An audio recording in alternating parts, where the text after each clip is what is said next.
যে কুরবানির দিন আমরা পশুগুলোরে কি করি বলেন সবাই আওয়াজ করে? জবাই। জবাই মানে তো এটার মেরেই ফেলতেছি, একটু পরে তো টুকরো টুকরো করে গোশতগুলো খাবো, এটা তো খাবো, এটা তো মেরেই ফেলবে। বিষ্ণু বলে না, জবাইয়ের মধ্যেও মুমিনের জবাইয়ের ভেতরেও ইহসানের পরশ থাকা চায়। যখন জবাই করবে প্রাণীটাকে হাত পা টাইট করে বেঁধে নাও, ছুরিটাকে শার্পেন করে নাও, ধারালো করে নাও, যাতে অল্প সময়ে জবাইটা হয়ে যায়, প্রাণীটা যাতে কম কষ্ট পায়। সুবহানাল্লাহ পড়ে। দিস ইজ কল্ড ইহসান। আল্লাহ তাআলা যেমনি আদলের আদেশ করেছেন, ন্যায় বিচার জাস্টিস এনশিওর করতে বলেছেন, সমাজে ইহসানের ব্যবহার, ইহসানের অনুশীলন তিনি করতে বলেছেন। এজন্য মুমিনের প্রতিটি কাজে, আমার চট্টগ্রামের ভাইয়েরা আমার দিকে তাকান, খেয়াল করে শুনুন, মুমিন জীবনের প্রতিটি কাজে ইহসানের পরশ থাকা চায়। এরপরে আল্লাহ বললেন, আমি তোমাদেরকে ইহসানের আদেশ দেই। ইন্নাল্লাহা ইয়া'মুরু বিল আদলি ওয়াল ইহসান। আমি তোমাদেরকে যেমনি আদলের নির্দেশনা দেই, তেমনি ভাবে তোমাদেরকে ইহসানের নির্দেশনা দেই। ইহসান, আওয়াজ করে সবাই বলেন তো ইহসান। ইহসান মানে কারো প্রতি সফট হার্টেড হওয়া, মহানুভব হওয়া, অনুগ্রহ পরায়ণ হওয়া, অনুগ্রহশীল হওয়া, একে অপরের প্রতি দয়াদ্র হওয়া। একে অপরের প্রতি দয়াদ্র অনুগ্রহশীল হওয়া ছাড়া মানবিক সমাজ কশিনকালেও গঠন করা সম্ভব না। প্রিয় ভাইয়েরা, সুন্দর আচরণ দিয়ে, ইহসান দিয়ে যা জয় করা যায়, নরম আচরণ দিয়ে যেটা অর্জন করা যায়, কঠোরতা দিয়ে সেটা পারা যায় না। বিষ্ণু ঈসা ইসলাম ইহসান দিয়ে, কোমল আচরণ দিয়ে, তার অনুগ্রহ দিয়ে তিনি অনেক কাফিরের হৃদয়কে জয় করে ফেলেছেন। সাইয়েদনা সুমামা ইবনে উসাল রাদিয়াল্লাহু তাআলা আনহুর কথা মনে পড়ে যায়। তিনি ছিলেন ইয়ামামার বাদশা। মদিনাতে বিশ্বনবীকে হত্যা করার নিয়তে এসেছিলেন, গোপনে গোপনে বিশ্বনবীকে হত্যা করে আবার ইয়ামামাতে তিনি ফিরে যাবেন। কিন্তু কি অবাক করা কাণ্ড, হত্যা করতে পারে নাই, সাহাবাদের হাতে তিনি ধরা পড়ে গেলেন। সাইয়েদনা সুমামা ইবনে উসাল রাদিয়াল্লাহু তাআলা আনহু হত্যার নিয়তে আসলেন, কিন্তু হত্যা করতে পারলেন না। সাহাবারা ওনাকে ধরে ফেললেন, ধরে মসজিদে নববীর পিলারের মধ্যে বেঁধে রাখলেন। সুমামা ইবনে উসাল, সিরাত থেকে শুনুন, সিরাত থেকে শোনাচ্ছি, রাদিয়াল্লাহু তাআলা আনহু ইয়ামামার অধিপতি ছিলেন। বিশ্বনবীকে হত্যার জন্য আসছেন, ধরা পড়ে গেছেন, এখন মসজিদে নববীতে বেঁধে রাখছে, তার মানে বন্দী। এখন স্ট্যাটাস কি? বন্দী, ক্যাপটিভ। বিষ্ণু ঈসা ইসলাম সাহাবাদেরকে বললেন, তার খোঁজ খবর নিও, সুমামা ইবনে উসালের খোঁজ খবর নিও। সাহাবার বলেন, ইয়া রাসূলুল্লাহ, আপনাকে হত্যা করতে এসেছে, তার তো কঠিন ক্যাপিটাল পানিশমেন্ট হওয়া দরকার, কঠিন শাস্তি হওয়া দরকার। বিষ্ণু বললেন, না, আমি যেটা জানি তোমরা সেটা জানো না, তোমরা সুমামার সাথে ভালো আচরণ করো। বিশ্বনবী সুমামার কাছে গেলেন। প্রথম দিন যে তিনি কালেমার দাওয়াত দিলেন, ইমানের দাওয়াত দিলেন, ইসলামের দাওয়াত দিলেন, রিসালাতের দাওয়াত দিলেন, আখিরাতের দাওয়াত দিলেন। পরের দিন যে বিশ্বনবী সালাতের দাওয়াত দিলেন, যাকাতের দাওয়াত দিলেন, ইসলাম কি, কিভাবে, কেমন করে পালন করতে হয় চমৎকার আর্টিকুলেট করতে শুরু করলেন।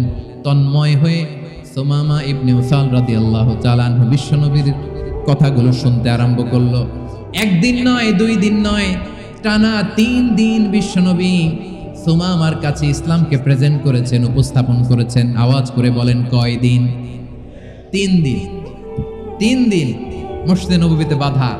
আর সাহাবীদেরকে বললেন, তার খোঁজ খবর নিও, তোমরা যে রুটি বানাও এর মধ্যে সবচেয়ে ভালো আটার রুটিটা তারে দিও, সবচেয়ে রিফাইন্ড খেজুর, যেটা পিওর খেজুর, এটা তারে দিও।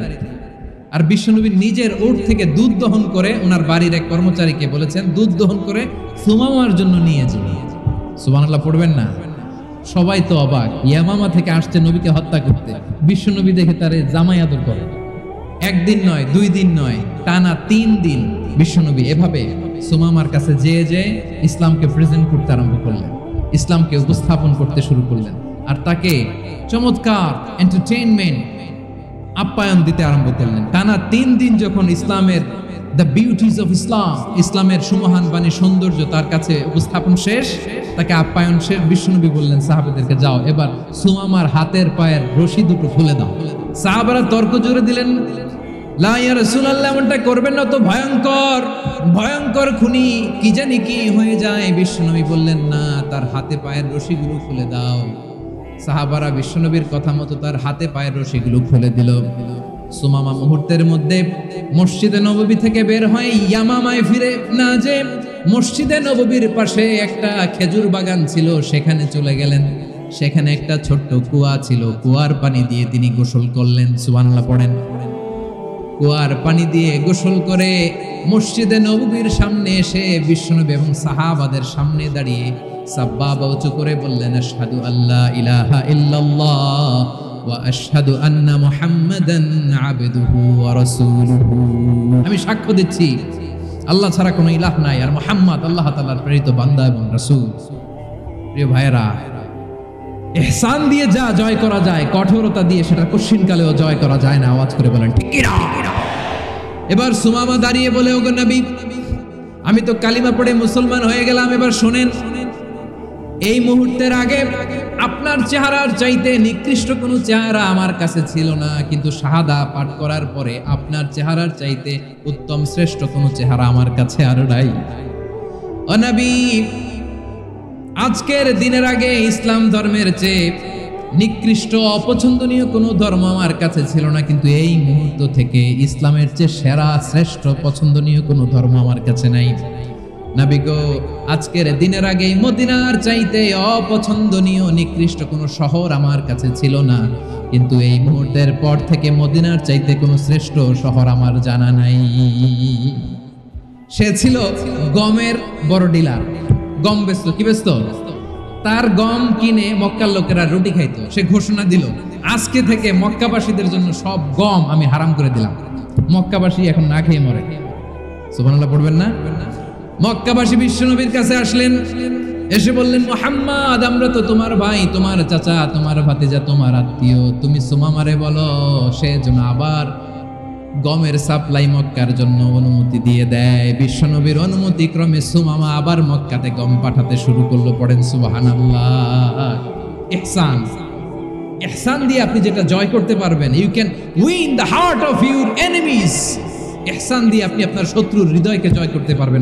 এজন্য আল্লাহ বললেন, ওয়া আনফিকু ফি সাবিলিল্লাহি ওয়া লা তুলকু বিআইদিকুম ইলা তাহলুকা ওয়া আহসিনু ইন্নাল্লাহা ইউহিব্বুল মুহসিনিন। তোমরা আল্লাহর রাস্তায় দান করবে আর নিজেরা নিজেদেরকে ধ্বংসের হাতে ঠেলে দিও না। তোমরা একে অপরের প্রতি ইহসান করবে, কারণ ইহসানকারীদেরকে আল্লাহ বড় ভালোবাসেন। সুবহানাল্লাহ পড়েন। আবার সূরা রহমানে আল্লাহ বললেন, হাল জাযাউল ইহসানি ইল্লাল ইহসান ফাবিআইয়ি আলা, সবাই পড়েন, ফাবিআইয়ি আলাই রাব্বিকুমা তুকাযযিবান। ইহসানের প্রতিদান হিসেবে ইহসানি হয়। বিশ্বনবী সুমামার প্রতি যেমন ইহসান করেছেন, সুমামাও ঠিক তেমন ইহসান ফিরিয়ে দিয়েছে। ঠিক কিনা বলেন? তাহলে এক নম্বরে হচ্ছে আদল, ন্যায় বিচার। দুই নম্বরে সবাই বলেন ইহসান, সদাচরণ। ইহসান দুই ধরনের প্রিয় ভাইরা, ইহসান ফিল ইবাদা, ইহসান ফিল মুআমালা। ইহসান ফিল ইবাদা হচ্ছে একাগ্র অনুভবে ইবাদতে ডুব দেওয়া, এর নাম ইবাদতের ইহসান। সুবহানাল্লাহ। বিশ্বনবী বলেন ইহসান মানে কি জানো নাকি? হাদিসে জিবরিলে সাইয়েদনা জিবরিল আলাইহিস সালাম বিশ্বনবীকে বললেন, আখবিরনি আনিল ইহসান। নবী আমাদেরকে বলেন ইহসান মানে কি? বিশ্বনবী বললেন, আনতা আবুদাল্লাহা কাআন্নাকা তারাহু ফাইন লাম তাকুন তারাহু ফাইন্নাহু ইয়ারাক। ইহসান মানে হলো এমন ভাবে তুমি আল্লাহর সামনে নিজেকে উজাড় করে ইবাদত করবে, তুমি ভাববে তুমি আল্লাহকে দেখতে পাচ্ছ। আর এটা যদি ভাবা তোমার জন্য কঠিন হয়ে যায়, অন্তত এতটুকু তুমি ভাববা যে আল্লাহ তোমাকে দেখতে পাচ্ছেন। ঠিক কিনা বলেন? আমার বীর চট্টলার ভাইয়েরা, কেউ যেটা দেখে না সেটা দেখে কে? এই বিশ্বাস হৃদয়ের মধ্যে আছে? নামাজে যখন দাঁড়ান এই ফিলিংসটা আনা যাবে? এসা পর্যন্ত যে আমরা হায়াত পাবো কোনো গ্যারান্টি আছে? সবাই আওয়াজ করে বলেন, গ্যারান্টি আছে? গ্যারান্টি নাই। এজন্য বিষ্ণু ইসলাম বলেছে, এমন ভাবে নামাজে দাঁড়াও, ইবাদত করো, মনে করো হতে পারে এটাই আমার জীবনের শেষ নামাজ। পারফর্ম দ্য সালাহ as if this is your last and final prayer. এমন ভাবে সালাতে দাঁড়াও, ভাবো হতে পারে এটাই তোমার জীবনের শেষ নামাজ। এমন ভাবে নামাজে দাঁড়াও, ভাবো এটাই শেষ নামাজ। তাহলে নামাজে একাগ্রতা বাড়ায় দিবে কে? ফলে ইবাদতের ইহসান আমাদের অর্জিত হবে। আর মুআমালাতে ইহসান হলো, বিশ্বনবী বলেন ইন্নাল্লাহা তাবারাকা ওয়া তাআলা কাতাবাল ইহসানা আলা কুল্লি শাই ফাইযা কাতালতুম ফাআহসিনুল কিতলা ওয়া ইযা যাবাহতুম ফাআহসিনুদ যাবহা ওয়ালিউহিদ্দা আহাদুকুম শাফরাতাহু ওয়ালিউরিহ যাবিহাতাহু। ইহসান দুই ধরনের, আওয়াজ করে বলতে হবে কয় ধরনের? একটা হচ্ছে ইহসান ফিল ইবাদা, ইবাদতে ইহসান। ইবাদতে ইহসান কি? একাগ্র অনুভব দিয়ে ইবাদত করা, মন প্রাণ দিয়ে ইবাদত করা। আর মুআমালাতে ইহসান কি? সব কাজে, দৈনন্দিন কাজে, কর্মে, সামাজিক অ্যাক্টিভিটিতে কোমলতা প্রদর্শন করা, অনুগ্রহের সাথে সবকিছু করা। আল্লাহ তাআলা ইন্নাল্লাহা তাবারাকা ওয়া তাআলা কাতাবাল ইহসানা আলা কুল্লি শাই, তিনি সব কিছুর ব্যাপারে ইহসানকে আবশ্যক করেছেন।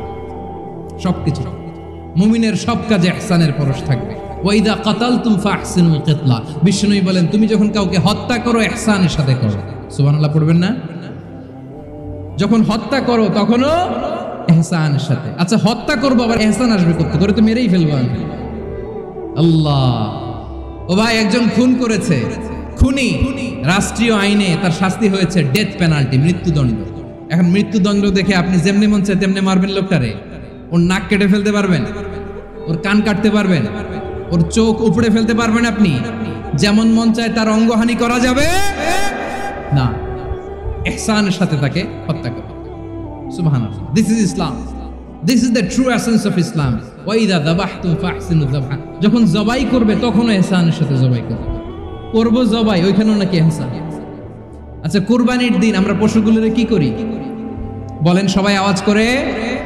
জবাই। জবাই মানে তো এটার মেরেই ফেলতেছি, একটু পরে তো টুকরো টুকরো করে গোশতগুলো খাবো, এটা তো খাবো, এটা তো মেরেই ফেলবে। বিষ্ণু বলে না, জবাইয়ের মধ্যেও মুমিনের জবাইয়ের ভেতরেও ইহসানের পরশ থাকা চায়।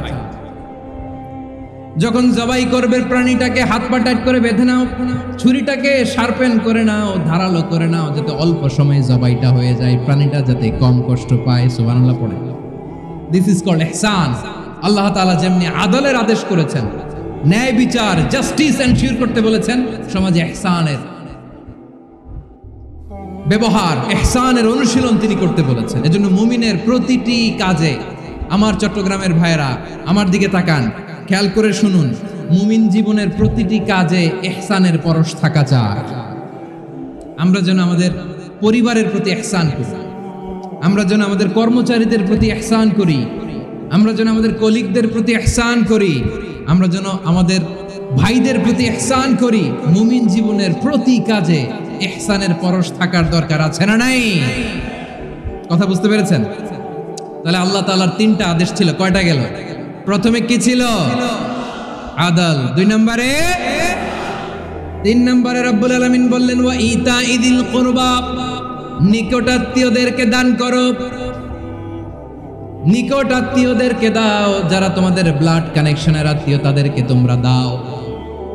এখানে জেনারেলি বললেন দাও, কি দিব সেটা তিনি এখানে বলেন নাই, সেটা তিনি সূরাতুল ইসরার মধ্যে বলেছেন। আল্লাহ বলেন ওয়া আতিযাল কুরবা হাক্কা, নিকট আত্মীয়দেরকে তাদের অধিকার, তাদের প্রাপ্য তোমরা বুঝিয়ে দাও। দেখেন, একটা শান্তির সমাজ, একটা সমৃদ্ধ সমাজ, একটা মানবিক সমাজ গঠনের জন্য আল্লাহ তাআলা বেশি না মাত্র তিনটা অর্ডার, তিনটা ভার্ডিক্ট তিনি জারি করেছেন। এক নাম্বার সুশাসন, ন্যায় বিচার। দুই নাম্বার ইহসান। তিন নাম্বার নিকটাত্মীয়, যারা কাছের, তোমার ভেরি ক্লোজ রিলেশনশিপে আছে, তাদেরকে দাও। দাও, দিলে বাড়িয়ে দেয় কে? অনেকে দিতে চায় না, কৃপণতা করে। দিলে বাড়ায় দেয় কে? ওমিয়া, মদিনার মধ্যে সবচাইতে গরিব সাহাবী ছিল বেলাল রাদিয়াল্লাহু তাআলা আনহু। ওনার এন্টায়ার অ্যাসেট, সম্পদের পরিমাণ কতদূর জানেন? একটা লুঙ্গি। বেলাল রাদিয়াল্লাহু তাআলা আনহু, ওনার টোটাল ওয়েলথের এস্টিমেশন হচ্ছে মাত্র একটা লুঙ্গি। একটা লুঙ্গি, টোটাল ওয়েলথ এস্টিমেশন, টোটাল সম্পদের পরিমাণ বেলাল রাদিয়াল্লাহু তাআলা আনহুর কি ছিল? ওই বেলাল রাদিয়াল্লাহু তাআলা আনহুকে বিষ্ণু ইসলাম বলেছেন আনফিক ইয়া বেলাল, ও বেলাল তুমিও দাও। ওয়ালা তাখশা মিন যিল আরশি ইখলালা, আরশের অধিপতির তো কোনো ঘাটতি নাই, তুমি দিলে ওই আল্লাহ তোমারে বাড়ায় দিবে। এজন্য আমার প্রিয় ভাইয়েরা, দিলে কমে না, দিলে বাড়ে। অনেকে ধরে রাখে, নতুন কিছু নিতে পারে না, হাত দিয়ে যেটা ধরে রেখেছেন এটা দিয়ে দেন, বড় একটা ধরার সুযোগ পাবেন। জোরে বলেন ঠিক কিনা? রব্বুল আলামিন বললেন ৩ নাম্বার আদেশ হলো তোমাদের প্রতি সমাজটারে কেমন করে মানবিক সমাজ, সুন্দর সমাজ গড়বা। ৩ নাম্বার আদেশ হলো ওয়াআতিদাল কুরবা হাক্কা, নিকটাত্মীয়দেরকে তাদের প্রাপ্য বুঝিয়ে দাও। এই নিকটাত্মীয়দেরকে তাদের অধিকার বুঝিয়ে দেওয়া, প্রাপ্য বুঝিয়ে দেওয়াতে আমাদের গাফলতি আছে না নাই? অনেকে দেখবেন অনেক আল্লাহওয়ালা তাহাজ্জুদ গুজার, সেজদা দিতে দিতে কপালে কালো দাগ ফেলে দিছে, সে তার বোনের হকটা আদায় করে নাই, আছে না নাই? অনেক বড় হাজী সাহেব, বিশাল লম্বা দাড়ি, ছেলেরে সব দিয়ে দিছে, মেয়েরে কিছু দেয় নাই, মেয়ের হক আদায় করে নাই, আছে না নাই? এই হাজী সাহেবেরা, এই আল্লাহওয়ালারা কিয়ামতের ময়দানে আটকে যাবে। আপনি অন্যের অধিকার নষ্ট করেছেন, তাদের রাইটস কে ভায়োলেট করেছেন। এজন্য আল্লাহ তাআলা বলেন, কারো অধিকার যদি কেউ নষ্ট করে, ওই সমাজটা মানবিক সমাজ কঠিনকালেও হতে পারে না। এজন্য ৩ নম্বর আল্লাহ বললেন ওয়া ইতা ইদিল কুরবা, নিকটাত্মীয়দেরকে দাও। কি দিবা? তাদের অধিকার দিয়ে দাও। বোনের অধিকার বুঝিয়ে দাও, মেয়ের অধিকার বুঝিয়ে দাও, ফুফুর অধিকার বুঝিয়ে দাও। দেখবেন অনেক মায়েরা ছেলের পাতে মুরগির রান দেয়, মেয়ের পাতে দেয় মুরগির ঠ্যাং। তো মেয়ের কি মুরগির রান খেতে মনে যায় না? মনে যায় না? এমনটা করা যাবে না। নিকটাত্মীয়দেরকে অধিকার দিয়ে দাও, নিকটাত্মীয়ের সাথে সুসম্পর্ক রাখো। আদেশটা কার? এজন্য প্রিয় ভাইয়েরা, জীবনে যদি বারাকা অর্জন করতে চান, নিকটাত্মীয়দের সাথে সুসম্পর্ক রাখতে হবে, তাদের জন্য উপহার পাঠাতে হবে। বিশ্বনবী বলেন লা ইয়াদখুলুল জান্নাতা কাতে, যে ব্যক্তি আত্মীয়তার সম্পর্ককে ছিন্ন করে দেয়, সে কঠিনকালেও আল্লাহর জান্নাতে ঢুকবে না। আপনি কি এটারে সহজ হাদিস মনে করছেন? এটা সহজ কথা। আপনি ভাবছেন আপনার নামাজ আপনারে বাঁচাতে পারবে, আপনার রোজা বাঁচাতে পারবে, আপনার তাহাজ্জুদ আপনারে বাঁচাতে পারবে? অধিকার নষ্ট করলে কিছুই আপনারে বাঁচাতে পারবে না। এজন্য নিকট আত্মীয়দেরকে দিতে হবে বেশি বেশি। বিশ্বনবী বলেন ইন্না সাদাকাতা আলাল মিসকিনি সাদাকা ওয়া আলা যির রাহিমি ইসনাতান সাদাকাতুন ওয়া সিলা। মিসকিনরে দান করলে শুধু দানের সওয়াব হয়, নিকট আত্মীয়কে দান করলে দুইটার সওয়াব হয়, সাদাকার সওয়াব হয়, আবার আত্মীয়তার বন্ধন অটুট রাখার সওয়াব হয়ে যায়। আবার বিশ্বনবী বললেন মান সাররাহু আইয়ুবসাতা লাহু ফি রিজকিহি ওয়া ইনসা লাহু ফি আসারিহি ফালইয়াসিল রাহিমা। যে ব্যক্তি তার রিজিকের প্রশস্ততা চায় আর হায়াতে বরকত চায়, সে যেন তার আত্মীয়ের সাথে সুসম্পর্ক রাখে। আমার প্রিয় চট্টলার ভাইয়েরা, আমাদের রিজিক বাড়ুক, এটা আমরা চাই কি চাই না? সবাই চান? হ্যাঁ, আমাদের রিজিকে প্রশস্ততা আসুক, চাই কি চাই না? আমাদের হায়াতে বরকত আসুক, আমরা চাই কি চাই না? এই দুইটা যদি চান, তাহলে নিকটাত্মীয়দের সাথে সুসম্পর্ক রাখবেন। পারবেন? তাহলে সমাজটারে মানবিক সমাজ বানায় দিবে কে? 3টা আদেশ চলে গেল। 1 নম্বরে কি ছিল? 2 নম্বরে, 3 নম্বরে নিকটাত্মীয়দেরকে দান। আল্লাহ তাআলা 3টা জিনিসের যেমনি আদেশ করেছেন, অনুরূপভাবে 3টা বিষয় তিনি বারণ করেছেন, নিষেধ করেছেন। ওগুলোর কাছেও যাওয়া যাবে। রাব্বুল আলামিন বলেন ওয়ায়ানহা আনিল ফাহশাই ওয়াল মুনকারি ওয়াল বাগি। আমি যেমনি 3টি বিষয়ে আদেশ করলাম, অনুরূপভাবে 3টি বিষয়ে বারণ করলাম, নিষেধ করলাম। আমার 1 নাম্বার নিষেধাজ্ঞা হলো অশ্লীলতার প্রতি। ফাহশা, ওয়ায়ানহা আনিল ফাহশা, আল্লাহ তাআলা অশ্লীলতাকে নিষেধ করেছেন। কোন জিনিসকে? সবাই বলুন, কোন জিনিসকে?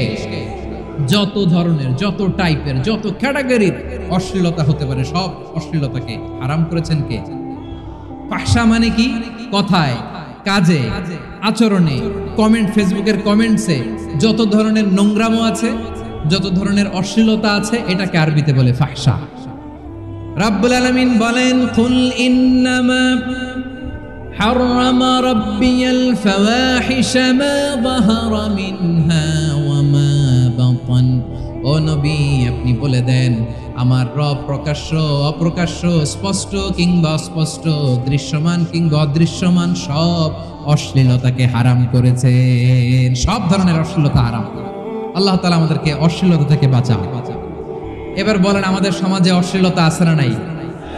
অশ্লীলতা নানা ভাবে, নানা নামে, নানা মোড়কে আমাদের সমাজে আছে না নাই? সংস্কৃতির নামে, ফ্যাশনের নামে, বিনোদনের নামে, উপন্যাসের নামে, কনসার্টের নামে অশ্লীলতা আছে না নাই? আপনি দেখেছেন কনসার্টগুলোর অবস্থা? আমাদের তরুণ তরুণীরা, আমাদের যুবক যুবতীরা, আমাদের জেনজিরা কি অবস্থা ওইখানে? কনসার্টের নামে অশ্লীলতা আছে না নাই? ছেলে মেয়ে একে অপরকে জড়ায় ধরতেছে, একে অপরকে চুমু খাচ্ছে প্রকাশ্যে, দিবালোকে, গণমানুষের সামনে। আল্লাহ তাআলা এই অশ্লীলতা থেকে আমাদেরকে বেঁচে থাকতে বলেছেন। রূপালী জগতের নামে অশ্লীলতা আছে না নাই? এই টার্মটা আপনারা জানেন না? রূপালী জগৎ কি জগৎ? আসলে কি রূপালী জগৎ না অন্ধকার জগৎ? আমার বোনেরা, আপনাদেরকে যে কি বলে তারা বুঝায়, রূপালী জগৎ শুনেই আপনি ভরকে যাবেন না। রূপালী জগতে যে নারী যত বেশি উলঙ্গ সে নাকি তত বেশি সাহসী। জানেন? বলে এটা একটা সাহসী নারী, খুব সাহসী পদক্ষেপ তার। যত বেশি শরীর থেকে কাপড় নামাতে পারবে, যত বেশি বস্ত্রহীন হয়ে নিজেকে প্রেজেন্ট করতে পারবে, সে নাকি তত বেশি সাহসী। আমার চট্টলার ভাইয়েরা, শয়তানের প্রথম এজেন্ডা ছিল বনি আদমকে বস্ত্রহীন করা। সে আদম এবং হাওয়া আলাইহিস সালামকে নিষিদ্ধ গাছের ফল খাইয়ে তাদেরকে বস্ত্রহীন করেছে। এই জামিনেও সে আমাদেরকে বস্ত্রহীন করতে চাইবে। এই রূপালী জগতের নামে তারা এটা করে। আমার প্রিয় বোনেরা, আপনি জানেন না আপনার দাম কত? ওরা আপনাদেরকে বিজ্ঞাপনের সস্তা পণ্য বানাতে চায়। ওরা আপনাদেরকে ওদের ভোগের লিপসার টুলস বানাতে চায়। ওরা আপনাদেরকে দিয়ে ওদের খায়েশ পূরণ করতে চায়। এটা আপনাদের জন্য মোটেও ডিগনিটি নয়, এটা আপনাদের জন্য সম্মান নয়। আপনার সম্মান শালীনতায়, আপনার সম্মান হেজাবে, আপনার সম্মান ভদ্রতায়, আপনার সম্মান আপনার ডিসেন্ট পোশাকে। পোশাক বলে দেয় এই নারীটা ভদ্র না অভদ্র। পোশাক বলে দেয় এই মেয়েটা কোন ঘরের মেয়ে। আপনি জানেন না? আপনারা এই সস্তা পণ্য বানায়, ভোগের পণ্য, বিলবোর্ডে আপনাকে উলঙ্গ করে উপস্থাপন করে। এই অশ্লীলতার সাথে ইসলামের কোনো সম্পর্ক। এজন্য আল্লাহ বলেন আমি অশ্লীলতাকে হারাম করেছি। অশ্লীলতাকে হারাম করার প্রথম কারণ হলো এর মাধ্যমে মানবতাকে অপমানিত করা হয়। কারণ মানুষের সম্মান মানুষের পোশাকে। মানুষ যখন পোশাকহীন হয়ে যায়, বস্ত্রহীন হয়ে যায়, তার সম্মান কমে যায়, ঠিক কিনা? অশ্লীলতাকে হারাম করার প্রথম কারণ হচ্ছে মানুষ মানুষকে অপমান করে। একটা নারী, সে তো সম্মানিত। নারী যে কত সম্মানিত, নারীর এটা বুঝেই নেই। বিশ্বনবী বলেন আর দুনিয়া কুল্লুহা মাতা ওয়া খায়রু মাতা'আদ দুনিয়াল মারআতুস সালিহা। আমার বোনেরা, 5টা প্যান্ডেলে আপনারা এলইডিতে আমার আলোচনা শুনছেন, আমি জানি। আপনাদের এই গর্ভ যে কত দামি আপনি জানেন না। আপনার পেট থেকেই আসবে আগামী দিনের সালাহুদ্দিন আল আইয়ুবী।